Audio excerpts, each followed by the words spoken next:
কি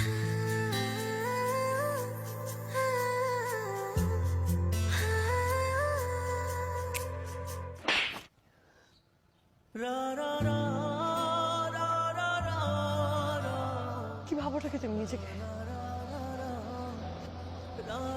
তোমার এই পাগলামি আর ক্ষমতার জন্য সবকিছু করতে পারো।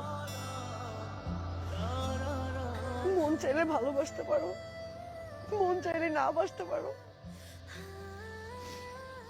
ইচ্ছা মতো আমার কাছে আসতে পারো, আবার দূরেও চলে যেতে পারো। সবকিছু তোমার ইচ্ছা। শুধু নিজের ভালোবাসাটাই বুঝছো, সেটাই বোঝানোর চেষ্টা করছো।